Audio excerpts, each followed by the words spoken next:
Safety People, selamat datang kembali di program seputar k3umum.id bersama saya, Fitriana Sohendi. Pada kesempatan kali ini, kita akan membahas lebih kompleks nih ya, lanjutan dari postingan sebelumnya.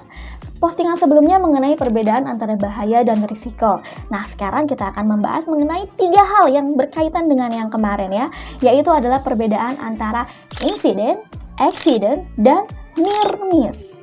3 poin ini kita sering tertukar, padahal beda ya 3 hal ini. Kita bahas yuk. Nah, apa itu accident?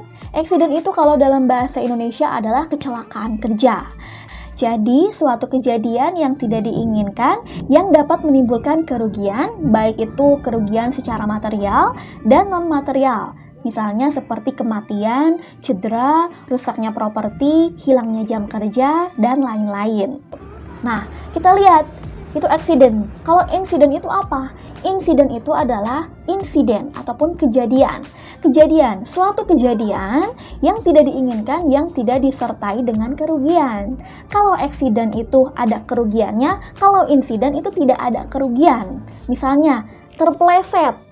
Nah, kita kan nggak ada yang rugi walaupun badan kita sakit gitu, tidak ada kerugian yang lain kan? Itu contohnya. Sekarang yang ketiga, near miss. Apa itu near miss?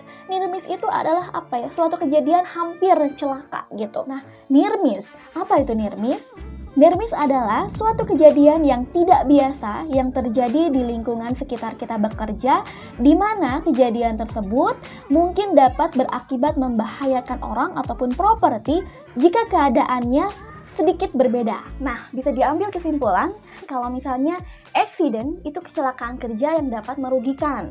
Kalau insiden itu kecelakaan kerja tapi tidak ada yang dirugikan.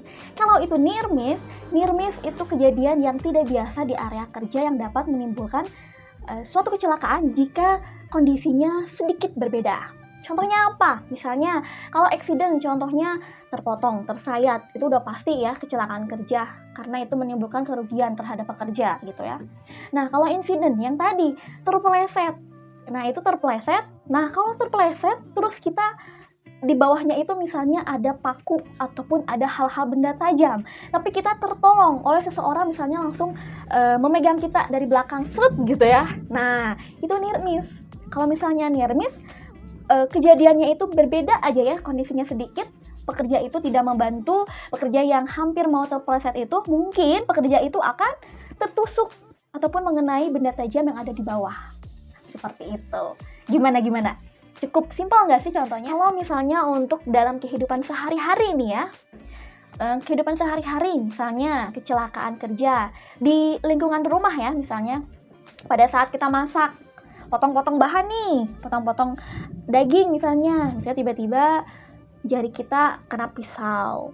Kalau di rumah misalnya insiden selain terpleset nih ya, tapi bisa juga pada saat kita ngepel itu terpleset, bisa juga kan kayak gitu. Nah, contohnya kalau misalnya near miss contohnya dalam kehidupan sehari-hari yaitu misalnya kita mau kesandung kalau kita tidak tidak langsung tanggap memegang misalnya tali ataupun benda-benda yang di sekitar, mungkin kita akan ke bawah terpeleset ke tangga misalnya. Mudah-mudahan penjelasan kali ini dapat mudah dipahami dan dimengerti untuk rekan-rekan semua ya, Safety People.